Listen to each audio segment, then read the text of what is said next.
हरे कृष्ण। आज के श्रीमद् भागवत कक्षा में आप सभी का स्वागत है। हम श्रीमद् भागवत के चतुर्थ स्कंद के प्रथम अध्याय genealogical table of the daughters of Manu पर चर्चा कर रहे हैं। कल हमने देखा किस प्रकार से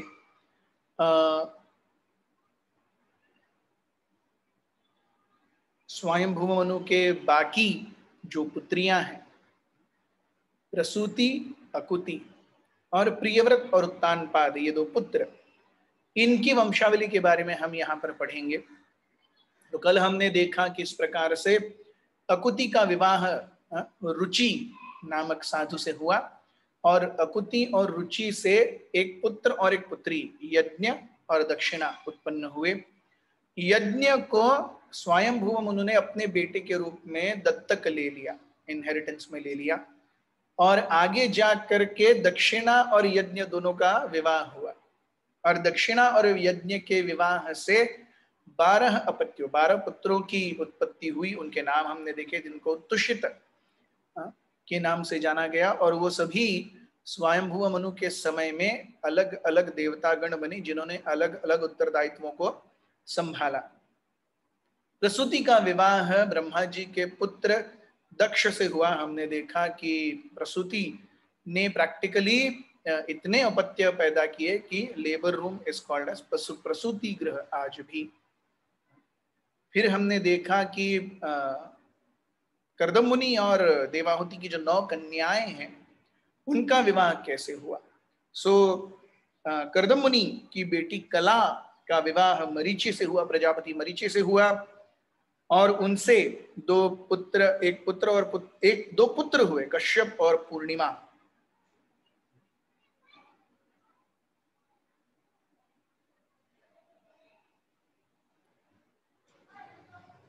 पूर्णिमा से 3 पुत्र हुए, विरज, विश्वग और देवाकुल्य। और देवाकुल्य जो है वो गंगा जी के प्रमुख अधिपति देवता रहे। अनुसुया जो एक और बेटी है कर्दम मुनि की, उनका विवाह अत्रि से हुआ, और उनके पुत्र के रूप में दत्तात्रेय, सोम और दुर्वासा आए, जो कि कौन है, ब्रह्मा विष्णु महेश के पार्शियल रिप्रेजेंटेशन है, पार्शियल एक्सपेंशन है।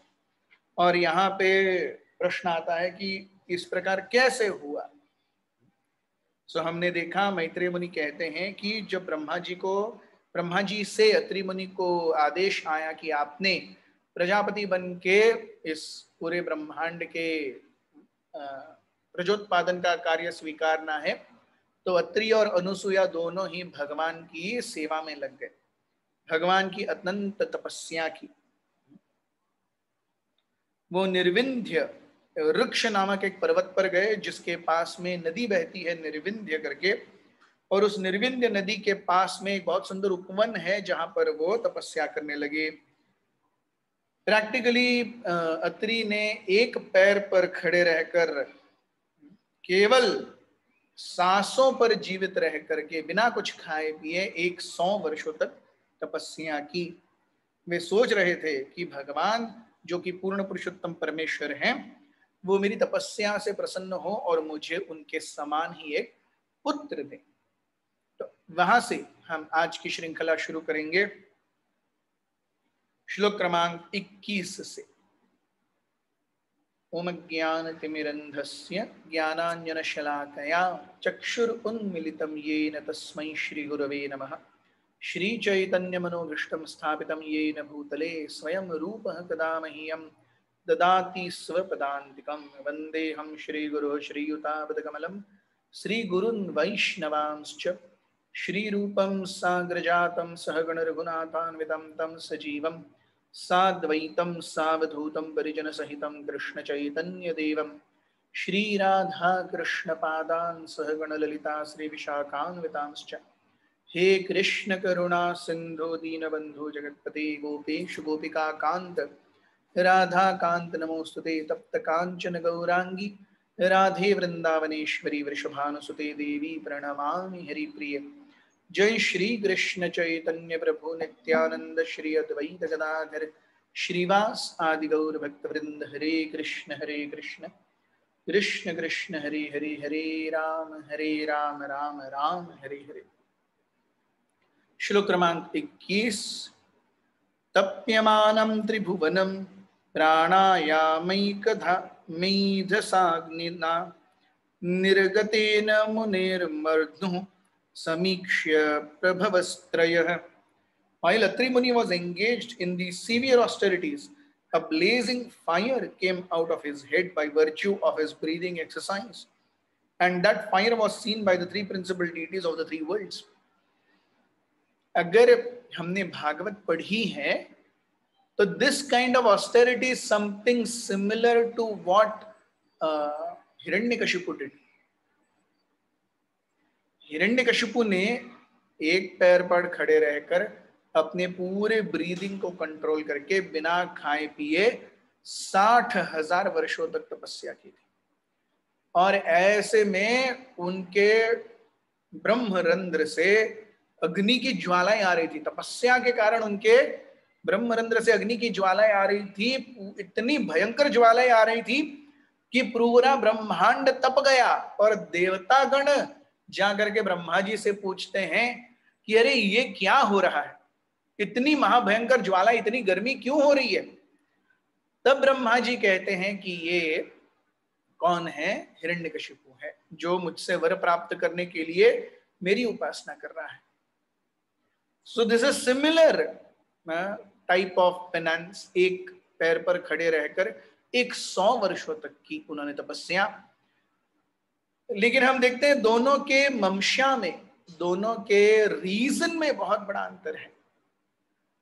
अत्रि मुनि तपस्या कर रहे हैं क्योंकि उन्हें भगवान के समान एक अपत्य चाहिए, और हिरण्यकशिपु ने तपस्या की क्योंकि उन्हें क्या चाहिए, he wanted more and more sense gratification. So this is a cardinal principle difference.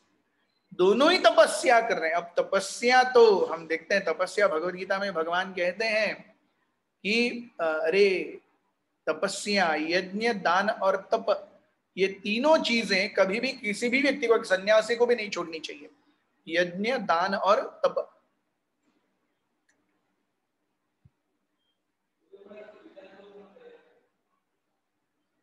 Hiranyakashipu भी तप कर रहे हैं, अत्रि मुनि ने भी तप किया।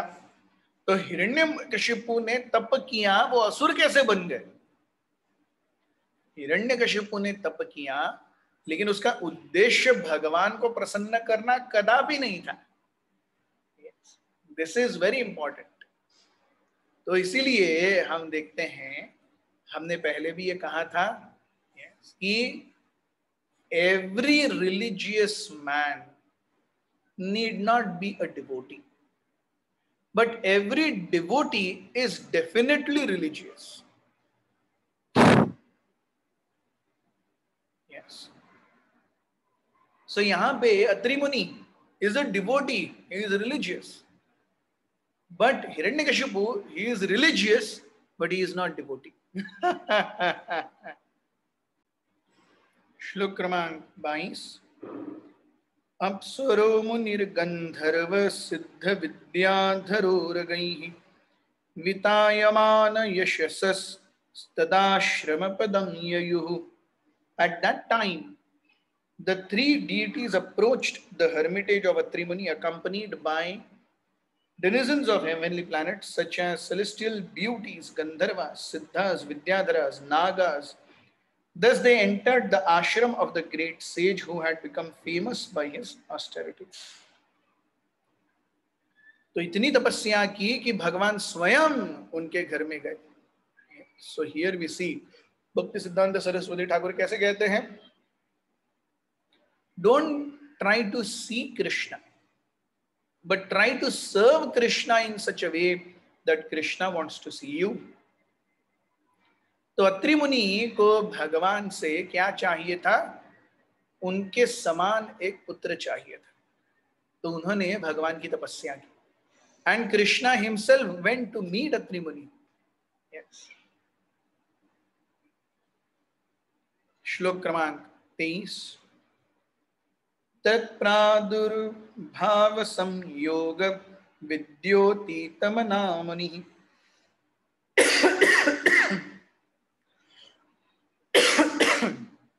उत्तिष्ठन्नेकपादेन ददर्श विबुधर्षभान्.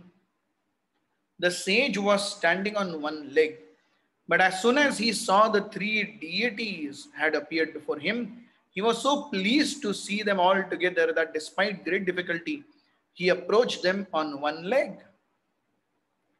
तो जब तक इच्छा पूरी नहीं होती, उन्होंने प्रण लिया था मैं दूसरा पैर नीचे नहीं रखूंगा. तो देखिए, दिस इज कॉल्ड दृढ़ व्रत. भगवत गीता में भी हम कहते हैं कि भगवान कहते हैं कि भगवान की भक्ति कैसे करनी चाहिए. संशित व्रत है. संशित means one who is completely avowed. संशित मीन्स अवाउड डिटर्मिनेशन. हालांकि भगवान आए हैं, फिर भी उनको देखने के लिए वो एक पैर पर गए. श्लोक क्रमांक 24. प्रणम्य दंडवत भूम प्रणम्य दंडवत भूमा उपतस्थेर्हणांजलि वृषहंस सुपर्णस्थान स्वैः स्वैश्चिह्नैश्च चिह्नितान्.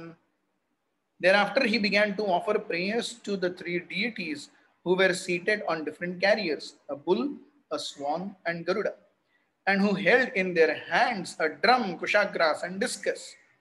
The sage offered them his respect by falling down like a stick. So देखिए, अत्रि मुनि की महानता को देखिए.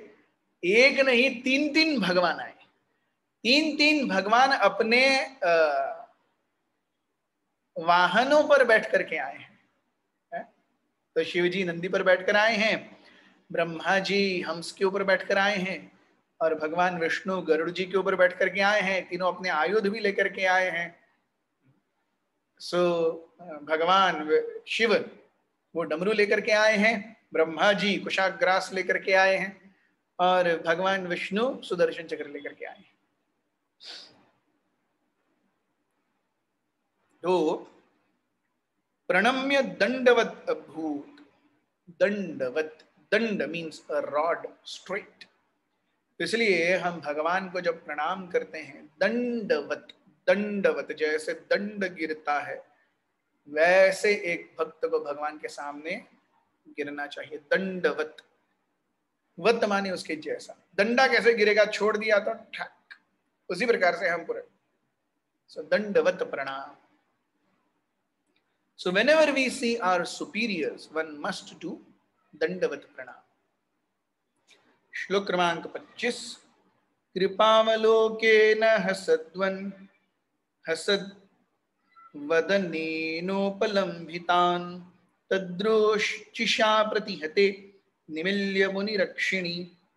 Atri Muni was greatly pleased to see that the three devas were gracious towards him. His eyes were dazzled by the effulgence of their bodies, and therefore he closed his eyes for the time being. देखिए, भगवान जब आते हैं, ऐसा महान दैदीप्यमान प्रकाश होता है, कोई खोल नहीं पाता अपनी आंखें. सो यहाँ पे एक नहीं, तीन तीन भगवान हैं. पॉपुलेशन एक्सप्लोजन है भगवानों का.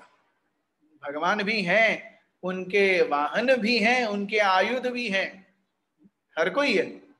So Atri Muni was very, very pleased. He was very grateful that all three had come.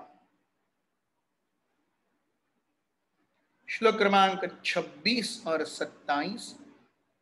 चेतस्तत्प्रवणं युञ्जन् नस्तावित् संहताञ्जलिः श्लक्ष्णया सूक्तया वाचा सर्वलोकगरीयसः. अत्रिरुवाच विश्वोद्भवस्थितिलयेषु विभज्यमानैः माया गुणैरनुयुगं विगृहीतदेहाः ते ब्रह्म विष्णुगिरिशः प्रणतोस्म हंवस् तेभ्यः क एव भवताम् इहोपहूतः. But since his heart was already attracted by the deity, somehow or the other he gathered his senses And with folded hands and sweet words, he began to offer prayers to the predominating deities of the universe. तो सामने आए हैं और उन्हें पता नहीं चल रहा क्या करें. तो he is completely baffled. तो ऐसी परिस्थिति में भी he gained his composure और वो प्रार्थनाएं करने लगे.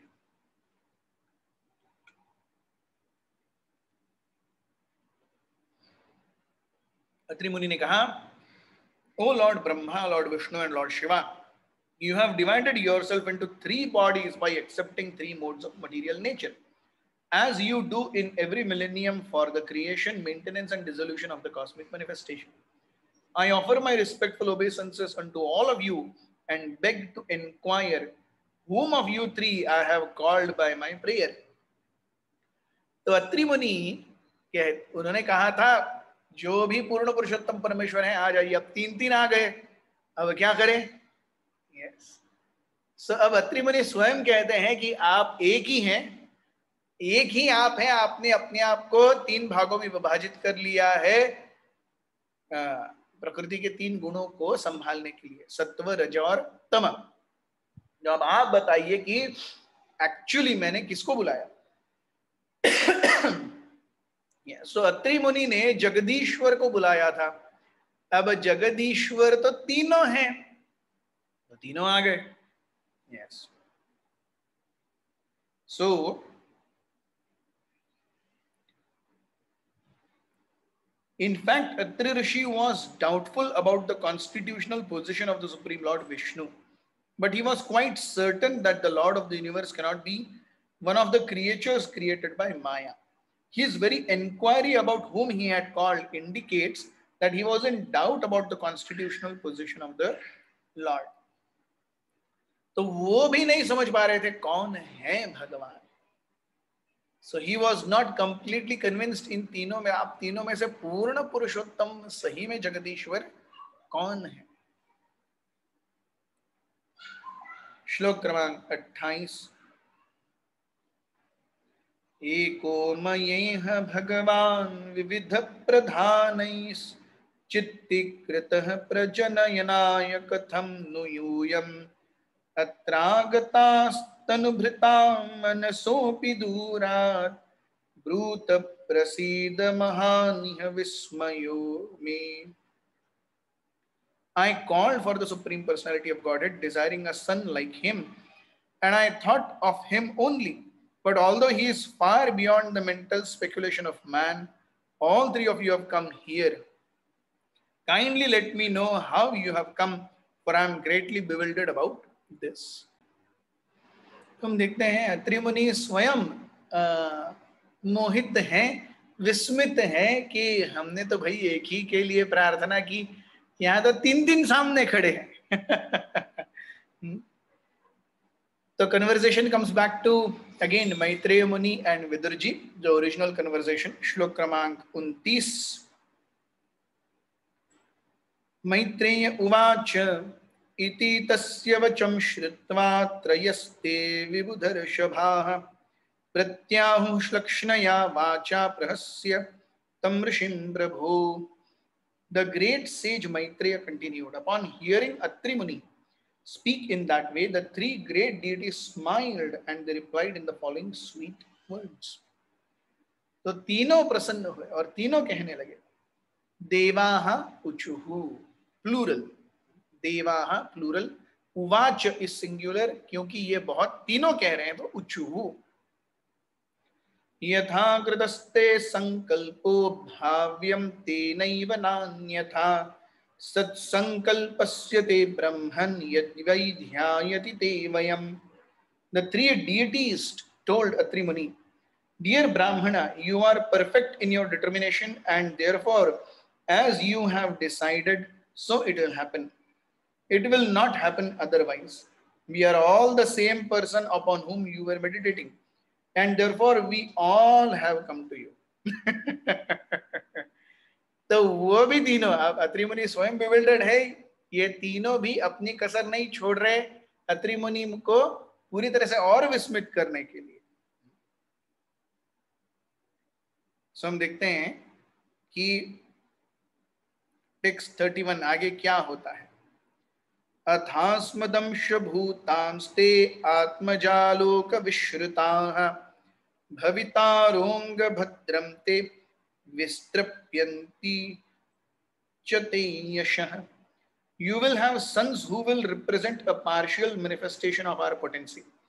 And because we desire all good fortune for you, those sons will glorify your reputation throughout the world. तो आपने पूर्ण पुरुषोत्तम भगवान को बुलाया, सर्व जगत ईश्वर को बुलाया। तो जगत ईश्वर तो हम तीनों हैं, क्योंकि हम देखते हैं प्रकृति क्रियमाणानि गुणै कर्माणि सर्वशः। जो कुछ भी हो रहा है इस भौतिक जगत में सब प्रकृति के तीन गुणों के अधीन हो रहा है, और प्रकृति के तीन गुणों के स्वामी ये तीन देवता गण हैं। तो ये तीनों आए हैं, तो इसीलिए ये तीनों कहते हैं कि आपने इस प्रकार हमसे प्रार्थना की, हम तीनों आए, तब आपको एक नहीं तीन पुत्र होंगे, और ये तीनों पुत्र आपके यश और कीर्ति तीनों लोकों में फैलाएंगे।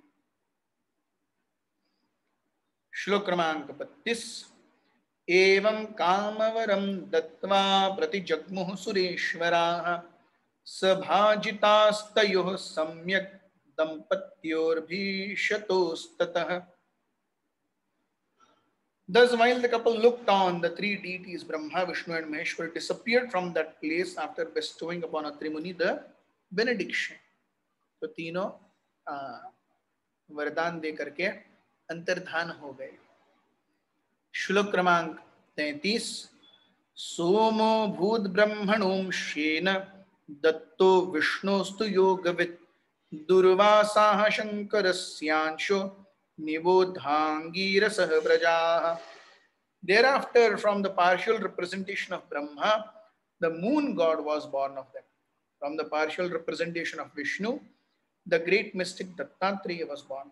And from partial representation of Shankar, Lord Shiva, Durvasa was born. Now you may hear from me of the many sons of Angira.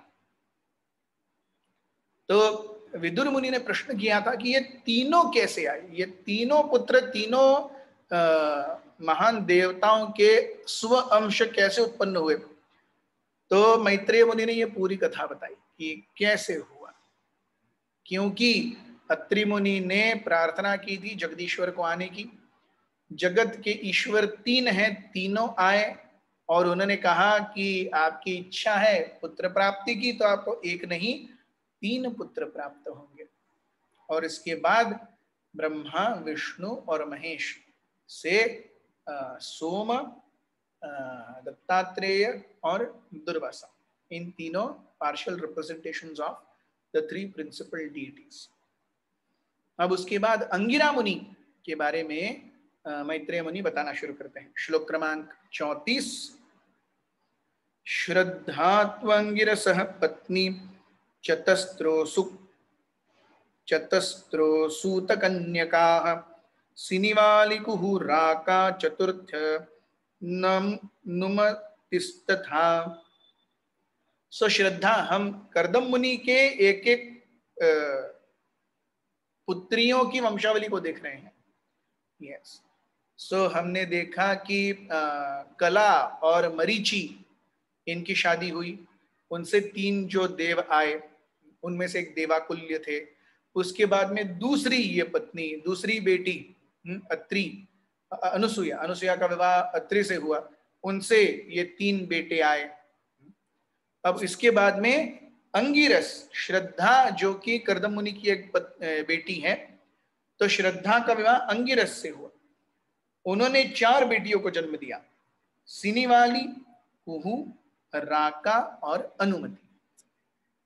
इस प्रकार से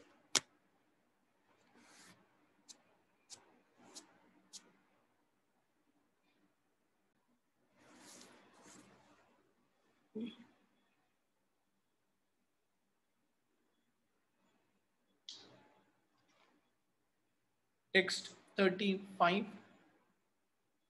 तत्पुत्रावपरावास्तां ख्यातौ स्वरोचिषेन्तरे उतथ्यो भगवान् साक्षात् ब्रह्मिष्ठश्च Brihaspati. Besides these 4 daughters, she also had another 2 sons. One of them is Utathaya and the other was the learned Brihaspati. तो श्रद्धा और अंगिरस से 4 बेटियां अनुमति, राका, कुहू और सिनिवली, और 2 बेटे उतथ्य और बृहस्पति, इनका जन्म हुआ. श्लोक क्रमांक 36. पुलस्त्यो जनयत्पत्न्याम् अगस्त्यं च हविर्भुविः सोऽन्यजन्मानि दह्याग्निर्विश्रवाश्च महातपाः. Pulastya begot in his wife हविर्भू. हविर्भू एक और बेटी कर्दम मुनि की. सो हविर्भू का विवाह पुलस्त्य से हुआ. सो हविर्भू और पुलस्त्य से उनके बेटे अगस्त्य का जन्म हुआ, who in his next birth became Dahragni. Besides him, Pulastya begot another very great saintly son whose name was Vishrava. So Pulastya के 2 बेटे अगस्त्य और विश्रवा. श्लोक क्रमांक 37. तस्य यक्षपतिर्देव कुबेर स्विडविडासुत रावणः कुंभकर्णश्च तथान्यस्यां विभीषणः. Vishrava had 2 wives. The first wife was Idavida, from whom Kubera, the master of all yakshas, was born. And the next wife was named Keshini, from whom Ravan, Kumbhakarna and Vibhishana were born. So Vishrava ये रावण के पिता हैं और पुलस्त्य ये रावण के दादाजी हैं. सो विश्रवा की 2 पत्नियां. सो पुलस्त्य के एक बेटे अगस्त्य जो कि ब्रह्मचारी रहे, और पुलस्त्य के दूसरे बेटे विश्रव, उनकी 2 पत्नियां इडविडा और केशिनी. इडविडा से कुबेर और केशिनी से रावण, कुंभकर्ण और विभीषण. उलहस्य गतिर्भार्या त्रीन सुत सती सुतान कर्म श्रेष्ठम वरीयांसम सहिष्णुम च महामते. गति the wife of the sage Pulaha. गति कर्दम मुनि की और एक बेटी जिनका विवाह पुलह से हुआ था. सो हविर्भू का विवाह पुलस्त्य से हुआ, गति का विवाह पुलह से हुआ. गति और पुलह से 3 बेटे आए, कर्मश्रेष्ठ, वरीयान और सहिष्णु, और ये तीनों महान साधु बने. श्लोक क्रमांक 39. कृतोरपि क्रिया भार्या वालखिल्या न शून्यत ऋषिन् 60 सहस्राणि ज्वलतो ब्रह्म तेजसा. Kratu's wife Kriya gave birth to 60,000 great sages named Valakhilya. All these great sages were advanced in spiritual knowledge and their bodies were illuminated by such knowledge. So Kriya, कर्दमुनि की और एक बेटी, उनका विवाह हुआ क्रतु से. उन्होंने 60,000 साधुओं को जन्म दिया जो कि पूरे आध्यात्मिक ज्ञान से सुशोभित थे, जिससे उनका शरीर जाज्वल्यमान हो रहा था. श्लोक क्रमांक 40. ऊर्जायां जज्ञिरे पुत्रा वशिष्ठस्य परन्तप चित्रकेतु प्रधानास्ते सप्त ब्रह्मर्षयो मलाः. The great sage Vashishta begot in his wife Urja, sometimes called Arundhati, 7 spotlessly great sages headed by sage named Chitraketu. So Vashishta का विवाह ऊर्जा से हुआ. ऊर्जा 7वीं बेटी कर्दम मुनि की, और जिनको अरुंधति के नाम से भी जाना जाता है. 7 spotlessly great sages headed by Chitraketu. श्लोक क्रमांक 41. चित्रकेतुः सुरोचिश्च विरजामित्र एव च उल्बणो वसुभृध्यानो द्युमान् शक्त्यादयो परे. The name of those seven sages were Chitraketu, Surochi, Viraja, Mitra, Ulbana, Vasur, Vasubhridhyana, and Dyuman. Some other very competent sons were born from Vasishtha's other wives. So she is the ninth daughter. Urja is the ninth daughter of Kardam Muni. श्लोक क्रमांक 42. चित्तिस्तथर्ववर्ण पत्नी लेभे पुत्रां धृतव्रतं दध्य पंचमश्वशिरस भृगोर्वंशं निबोधमि. Chitti, the wife of the sage Atharva, gave birth to a son named Ashvashira by accepting a great vow called the Dhyancha. Now you may hear from me about the descendants of the sage Bhrigu. So from the beginning till shloka 41 हमें मैत्रेय मुनि बताते हैं कि कर्दम मुनि की जो 9 पुत्रियां हैं उनके वंशावली कैसे आगे बढ़ी. अब हम भृगु मुनि की वंशावली के बारे में सुनेंगे कल से. आज के भागवत में इतना ही. हमारे साथ बने रहने के लिए बहुत बहुत धन्यवाद. ग्रंथराज श्रीमद् भागवत की जय. श्रील प्रभुपाद की जय. उपस्थित वैष्णव वृंद की जय. ताई गौर प्रेमानंद. हरि हरि बोल.